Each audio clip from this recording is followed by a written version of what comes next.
Ready? नमस्कार दोस्तों,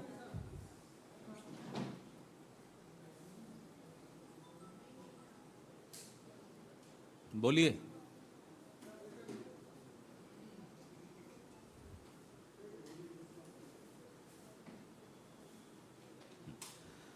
एक कहावत है, पानी से पानी मिले, मिले कीच से कीच। उसकी अगली लाइन बोलूंगा तो दिक्कत में आ जाऊंगा, तो अगली लाइन नहीं बोल रहा, आप गूगल कर लेना। ज्ञानी को तो ज्ञानी मिल जाते हैं, और जो अल्प ज्ञानी होता है उसको अल्प ज्ञानी मिलते हैं। अब क्या कारण है कि जो भाजपा का शीर्ष नेतृत्व है उनको ठग मिल जाते हैं?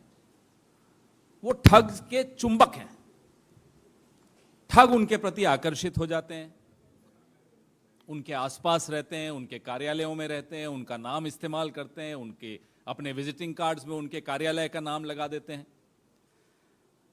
पिछले कुछ महीनों में जितने जालसाज, फरेबी, नामवर, जिनको हम 2 नंबरी कहते हैं, जितने पकड़े गए, कई हैं जो नहीं पकड़े गए अभी भी, वो सब इस नेतृत्व के करीबी दायरे में होने का दावा करते हैं या वाकई होते हैं।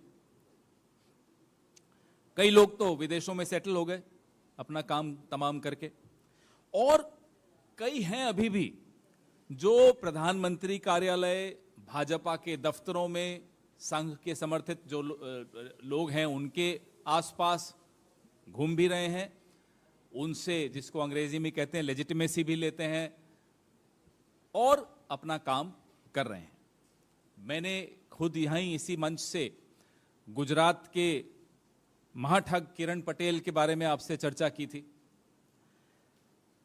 वो किस्सा अभी पूरा नहीं हुआ है, उसमें कई और परतें खुल रही हैं। There are several layers to the story of Kiran Patel which I had in an earlier press conference discussed here. इस व्यक्ति ने फर्जी तरीके से कश्मीर जैसे संवेदनशील इलाके में जाकर और Z+ सिक्योरिटी ली। फिर एक संजय राय शेरपुरिया की चर्चा हुई, जिन्होंने अपना एड्रेस भी यहीं रेस कोर्स के आसपास का दे रखा था। और ऐसा महान ठग था जिससे जम्मू कश्मीर के उपराज्यपाल मनोज सिन्हा ने भी लोन ले रखा है 25 लाख का। मतलब कमाल के ठग हैं। 350 करोड़ का गबन किया, 25 लाख, बड़े नेता है मनोज सिन्हा जी, उनको कर्जे में दे दिया।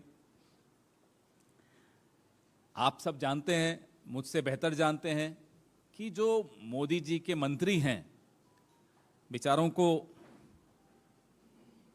फीता काटने तक की इजाजत नहीं है, वो रिबन कटिंग भी नहीं अलाउड। हम जानते हैं देश में बेरोजगारी है, लेकिन मोदी जी के कैबिनेट में जितनी बेरोजगारी है वो आपको कहीं और नहीं दिखेगी। देश से भी ज्यादा अगर बेरोजगारी कहीं देखनी है तो प्रधानमंत्री जी के कैबिनेट को देख लीजिए। असली कैबिनेट, पावरफुल कैबिनेट, ये ठग्स ऑफ हिंदुस्तान की पिक्चर आई थी एक 2018 में, ठग्स ऑफ हिंदुस्तान। उससे पहले भी कई पिक्चरें आई हैं, दिल्ली का ठग, बनारसी ठग। मैं वो नाम जानबूझ के नहीं ले रहा, फिर आप पता नहीं क्या क्या अर्थ निकाल लेंगे और अनर्थ कर बैठेंगे। तो ठग्स ऑफ हिंदुस्तान जो आजकल दिख रहे हैं चारों तरफ, असली पावरफुल कैबिनेट इन ठग्स की है, ये लोग चला रहे हैं। नीरज सिंह राठौड़, मत पूछिए कहां के हैं, गुजरात के हैं। अंकित सिंह, मत पूछिए कहां के हैं। वासुदेव तावड़े, सत्येंद्र चतुर्वेदी, ब्रिजेश रत्न, ये तमाम नाम ऐसे हैं जो अपने आप को कोई अमित शाह का भतीजा बताता है, कोई अमित शाह का करीबी बताता है, कोई नड्डा जी। नड्डा जी तक के करीबी लोग पावरफुल हो गए, बताइए। नड्डा जी खुद नहीं हो पाए और उनके करीबी लोग पावरफुल हो गए। ये मजाक तो है, लेकिन देश के साथ हो रहा है। अब नीरज सिंह राठौड़ तो नड्डा जी का निजी सहायक बताता है अपने आप को, और ऐसा महान आदमी कि कई राज्यों के विधायकों को मूर्ख बना दिया। बताइए साहब, विधायकों को मूर्ख बना दिया, इतना बड़ा ठग। और पुलिस ने इसको नागपुर में जाकर जो विधायकों को मंत्री बनाने का झांसा दे रहा था, उस आरोप में गिरफ्तार किया। सवाल यह है कि इतना आत्मविश्वास इन ठगों को कैसे आता है? हमने तो सुना था कि मोदी जी का आतंक चलता है चारों तरफ, उनकी बगैर इजाजत के लोक कल्याण मार्ग है ना आजकल, 7 लोक कल्याण मार्ग छोड़िए, पूरे देश में पत्ता नहीं हिलता। तो क्या ये उनकी जानकारी में नहीं है? और अगर जानकारी में नहीं है तो 9 साल से आप क्या कर रहे थे प्रधानमंत्री बने हुए, जब आपको अपने ही आंगन में क्या चल रहा है उसकी जानकारी नहीं है? चले साहब यूक्रेन में जाकर शांति लाएंगे अरे अपने आंगन में तो देख लीजिए क्या हो रहा है। तो अब नड्डा जी आपका ये कैसा सहायक जिसने ठग डाले आपके विधायक, इस तरह का सहायक। अच्छा, हमने ये तो हम आश्वस्त हैं कि आप लोग वोट लेकर ठगी कर जाते हो, काम नहीं करते लोगों के। यहां आपके नाम से पैसे लेकर भी काम नहीं कर रहे, वो विधायक बेचारे रो रहे हैं मंत्री नहीं बने। पैसे किसने लिए, किसके नाम से लिए, किस तक पहुंचे, कहां पहुंचे, कौन है ये लोग? फिर एक है साहब यश अमीन उर्फ विराज शाह, गुजरात के, अमित शाह के भतीजे बताते हैं अपने आप को। बेटा तो फिर भी उनका दिख जाता है स्टेडियम में, यहां वहां, कभी दुबई में, कभी कहीं, कभी कहीं, कभी नरेंद्र मोदी स्टेडियम में। ये भतीजा कौन है और कितने भतीजे हैं? एक लिस्ट जारी करिए, देश को तो मालूम हो कि अधिकृत भतीजा कौन है, अनधिकृत भतीजा कौन है, किसकी बात पे विश्वास करें, किसको पैसे दे। लोग बड़े कंफ्यूज हैं, लोगों को समझ में ही नहीं आ रहा साहब। ये साहब भी विधायकों को मंत्री बना रहे थे और इनको भी जिसने पैसे दिए उसके पैसे डूब गए। अब एक और नवरत्नों में से एक रतन है, ब्रिजेश रतन नाम है उनका। अब ब्रिजेश रतन जो हैं, ये भाजपा नेता के बेटे हैं और ये भी अपने आप को अमित शाह के करीबी बताते हैं। एक व्यवसायी से इन्होंने 2 करोड़ की धोखाधड़ी की, 100 करोड़ का रेलवे का टेंडर दिलवाने की एवज में। शिकायत हुई, कोई कार्रवाई नहीं हुई। अब कार्रवाई क्यों नहीं हुई, मुझसे बेहतर आप समझते हैं। हम जानते हैं, जानते तो थे, मानते भी थे कि अमित शाह मोदी जी के करीबी हैं, लेकिन इधर कुछ बीते दिनों में सुनाई दे रहा है, कुछ हो रहा है।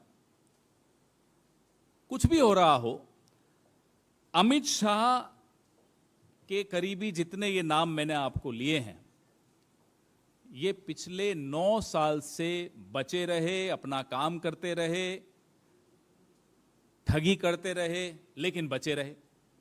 कौन बचा रहा था? अब आते हैं जी अंकित कुमार,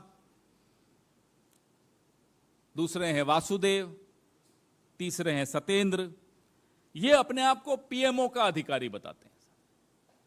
शाह तो शाह, शहनशाह भी कोई कम नहीं है हमारे। उनका भी नाम लेकर 3-3 लोग प्रधानमंत्री कार्यालय विजिटिंग कार्ड्स छपा रखे हैं। अब हमें तो नहीं समझ में आता, क्योंकि हमने और भी कई दौर देखे हैं। आप लोगों ने में से कुछ लोग ऐसे हैं जिन्होंने कई दौर देखे हैं। अटल जी का दौर देखा, डॉक्टर मनमोहन सिंह जी का दौर देखा, कुछ लोग ऐसे हैं जिन्होंने पहले के भी दौर देखे। ऐसा दौर कभी नहीं देखा जहां प्रधानमंत्री कार्यालय का नाम लेकर कोई ठगी करने की हिम्मत और हिमाकत कर सके। ये दौर हमने पहली बार देखा, और बदस्तूर लगातार ये दौर हम देखते चले जा रहे हैं। लगातार कोई ना कोई नाम आ ही जाता है कि साहब इसने विजिटिंग कार्ड छपवा लिया, कोई Z+ ले रहा है, कोई लोन दे रहा है आप ही के LG को। ऐसे महान लोग। ऐसा लगता है कि ठगी का एक बहुत बड़ा बरगद नई दिल्ली में है और उसके नीचे छोटे छोटे खरपतवार की तरह ठग चल रहे हैं, उगते जा रहे हैं, उगते जा रहे हैं। इनको श्रय प्राश्रय किसने दे रखा है, शरण किसने दे रखी है, इनको प्रोटेक्शन कौन देता है? Who gives protection to these petty thugs, petty criminals who are misusing the names of the Prime Minister of India, of the Home Minister of India? It's not a joke. It's a very serious security concern also. I may be laughing about it, but it's not a joke. कोई नड्डा जी का नाम ले रहा है, हमें तो लगता है कि सब एक ही शाख के पंछी हैं, शाखा के भी हो सकते हैं।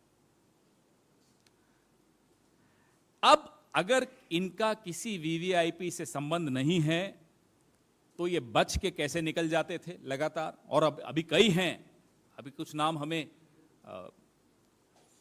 अनधिकृत रूप से मिले हैं, हम भी इंतजार कर रहे हैं, देखते हैं वो पकड़े जाते हैं या नहीं तो हम भी खुलासा करेंगे। कोई कठोर कार्रवाई नहीं होती, न ईडी इनके पीछे, न सीबीआई इनके। हमें मालूम है ईडी सीबीआई महाराष्ट्र में व्यस्त है, छत्तीसगढ़ में व्यस्त हैं, राजस्थान में व्यस्त हैं, झारखंड में व्यस्त हैं। इतने कितने व्यस्त हो गए आप लोग सरकारें बनाने में और सरकारें गिराने में कि असली काम भूल गए अपना।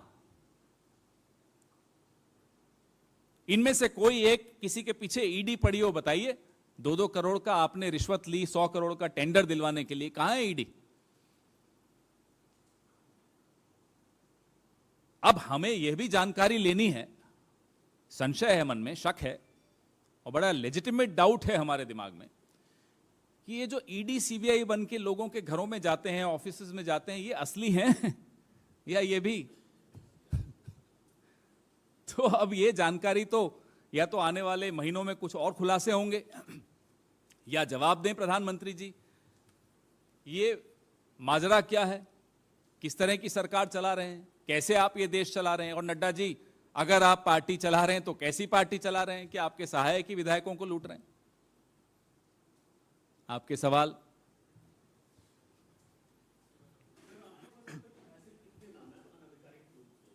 देखिए, मैं अफवाहों पे ज्यादा हम भाजपा संघ से तो समर्थित लोग हैं नहीं उनके, तो कि अफवाहों पे ही चल पड़े। लेकिन चर्चा जो उठते बैठते होती है लोगों से, आपकी भी होती है, आप जैसे लोगों से होती है, तो लगता है कि इस शहर में ऐसे अनेक लोग घूम रहे हैं जिनको कहीं ना कहीं कोई प्रोटेक्शन जरूर मिली होगी, जिस आत्मविश्वास के साथ वो डील्स करते हुए घूम रहे हैं। तो हम ये जानना चाहते हैं, मोदी जी बताएं, नड्डा जी बताएं, शाह साहब बताएं, पूरी सरकार इनकी, 303 सीटें इनके पास, सारी संस्थाओं पर कब्जा इनका, फिर ये बचे हुए कैसे घूम रहे हैं लोग, बताइए। और दोनों ही चीजों में गड़बड़ है।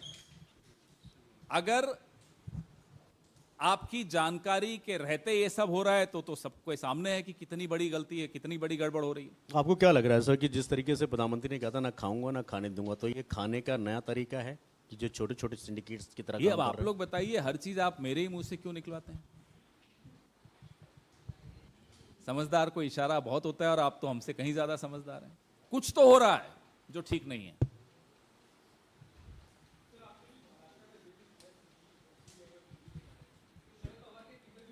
आज तक पे उसमें उन्होंने कुछ खुलासे किए हैं, जिसमें उन्होंने कहा है कि 3 बार 2014, 17 और 19 में उनकी बीजेपी से बात हुई थी, लेकिन he never decided to go with the Bharatiya Janata party.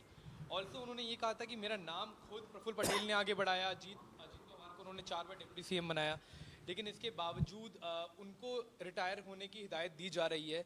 तो कांग्रेस पार्टी का क्या पर्सपेक्टिव है इस बारे में कि जैसे आप कह रहे थे सीबीआई ईडी के बारे में भी, कि पेशकश कहीं ना कहीं शरद पवार के आगे भी की गई थी लेकिन वो गए नहीं, तो फिर किसी और को चुना गया सरकार बनाने। जिस तरह से पिछले दरवाजे से सरकारें बनाने की चेष्टा ये लोग कर रहे हैं लगातार हर राज्य में कर रहे हैं जहां इनकी सरकारें नहीं है, बिना भय साम दाम दंड भेद के तो ये संभव नहीं है। और लगातार उदाहरण भी आपके सामने आते हैं। वो वॉशिंग पाउडर वाले उदाहरण हम आपको देते ही रहते हैं, वो फेयर एंड लवली वाले उदाहरण आपको देते ही रहते हैं। तो पवार साहब ने क्या कहा, वो जब बोलते हैं तो पूरा देश सुनता है, तो जब वो कह रहे हैं तो जाहिर सी बात है गंभीरता से आपको भी लेना ही चाहिए कि क्या क्या प्रयास किए गए होंगे भारतीय जनता पार्टी द्वारा।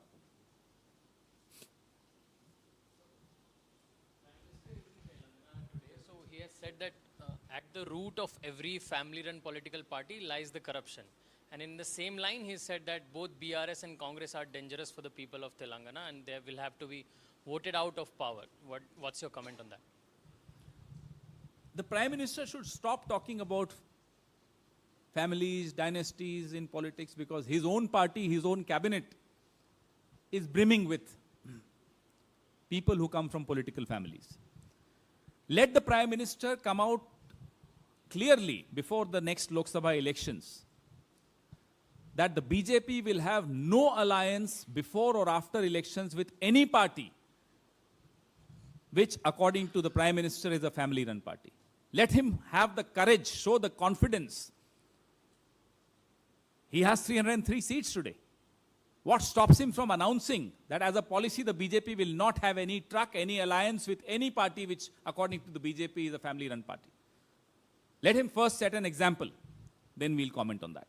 Sir, another question on political violence in Bengal. So today Panchayat poll is happening in Bengal and we have seen violence across Bengal. Sir, 8 people have died. What is Congress The party? Congress party also lost a very important worker of ours.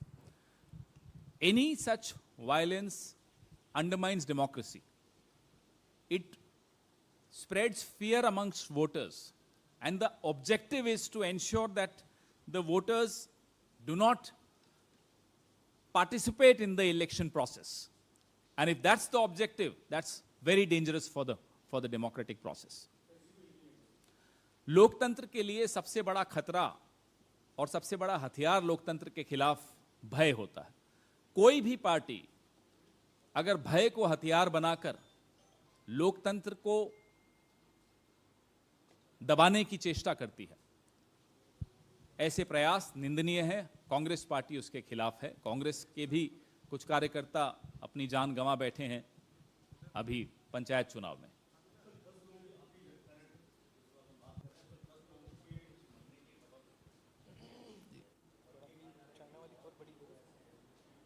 जैसा मैंने कहा, हिंसा का लोकतांत्रिक प्रक्रिया में कोई स्थान नहीं है।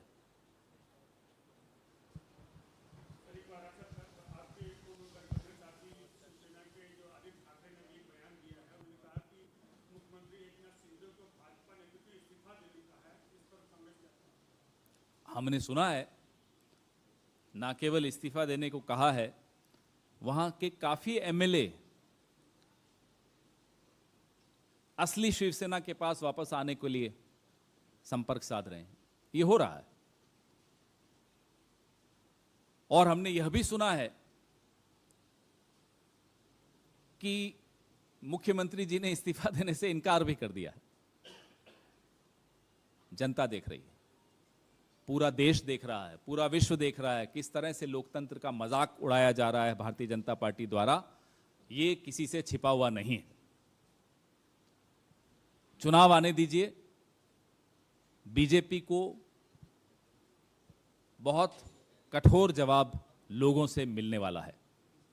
So, just one question on China. Today, the Dalai Lama has said that China has been contacting him officially and unofficially to speak about the problems of the Tibetans. The Indian government has so far been very silent and skirting the issue on incursions from China in the region of Ladakh, sir.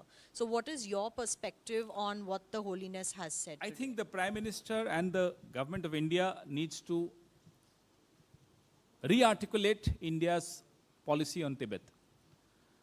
There are occasions where the Prime Minister has not shown enough courage. I am told day before yesterday he did wish His Holiness the Dalai Lama on his birthday. 2 years ago, he did not even have the courage to wish him. This flip-flop policy cannot be our policy. There has to be consistency in our policy. China has been not only been very aggressive on our borders.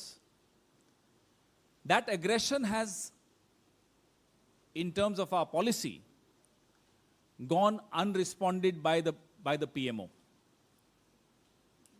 The brave Indian Army has been fighting and keeping the Chinese at bay, but you don't see the same courage in the Prime Minister.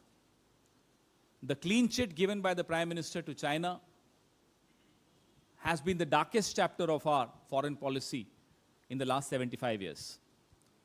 And we are paying a price for that clean chit. Sir एक बार please इसको हिंदी में अगर short में बोल सकते। चीन, तिब्बत आदि पर प्रधानमंत्री का रवैया ढुलमुल रवैया रहा है। 2 साल पहले इतनी भी हिम्मत नहीं कर पाए कि दलाई लामा को वो जन्मदिन की शुभकामनाएं दे सकें। सुना है परसों दी हैं। एक बड़ा कार्यक्रम दलाई लामा का होना था दिल्ली में, आज से 3 साल पहले, उसमें भी प्रधानमंत्री थोड़े घबरा गए। चीन जिस तरह से हमारी सीमाओं पर आंखें गड़ाए बैठा है, बार बार इनकर्जन्स करता है, गांव बना देता है अरुणाचल में अंदर हमारी सीमा में घुसकर, इतना बड़ा इंफ्रास्ट्रक्चर बना रहा है। जो क्लीन चिट आज से 2 साल पहले जून में प्रधानमंत्री ने 20 जून को दी थी, वो क्लीन चिट आज हमें बहुत नुकसान पहुंचा रही है। हमारी जो वीर सेना है वो अपना काम पूरी पराक्रम दिखाते हुए कर रही है, लेकिन वो पराक्रम जो सेना दिखा रही है वो प्रधानमंत्री में नहीं दिखता। और जो क्लीन चिट चीन को दी गई वो 75 साल की हमारे विदेश नीति के इतिहास का सबसे काला अध्याय माना जाएगा। और कोई भी सवाल हो अभी पूछ ले, फिर मैं चला जाऊंगा। 1-on-1 नहीं होगा। नहीं। Pawan ji, when will you approach Supreme Court or Rahul's judgment? Dr. Abhishek Singhvi, my senior colleague, held a press conference yesterday, and I think he's clarified he's responded to all your questions. Beyond that, I don't have anything else to add at this point. As and when any new development takes place, of course, you'll be the first to know. पवन जी, एक सवाल है। विपक्ष की बैठक होनी है 17 और 18 को बेंगलुरु में। कल आम आदमी पार्टी ने कहा कि पिछली बैठक में कांग्रेस ने ये वादा किया था कि संसद के मानसून सत्र से 15 दिन पहले वो ऑर्डिनेंस को लेकर क्या आम आदमी पार्टी का समर्थन करेगी या नहीं करेगी, इसका स्टैंड आप लोग क्लियर कर देंगे। तो अब तो शायद 15 दिन का समय बचा है, कांग्रेस पार्टी का क्या स्टैंड? इतनी जल्दी क्यों है? आपको तो नहीं, उनको इतनी जल्दी क्यों है? इतनी जल्दी अगर ये वाटर लॉगिंग को ठीक करने में दिखाई होती तो आज ट्रैफिक जैम नहीं होता। आपके कुछ साथियों के मैसेज आ रहे हैं, साहब ट्रैफिक जैम में फंसे हुए हैं, पानी बहुत है, वाटर लॉगिंग हो रखी। जहां जल्दी दिखानी चाहिए वहां जल्दबाजी दिखाएं, थोड़ा सब्र अच्छा होता है। हो गया जी, धन्यवाद, थैंक यू।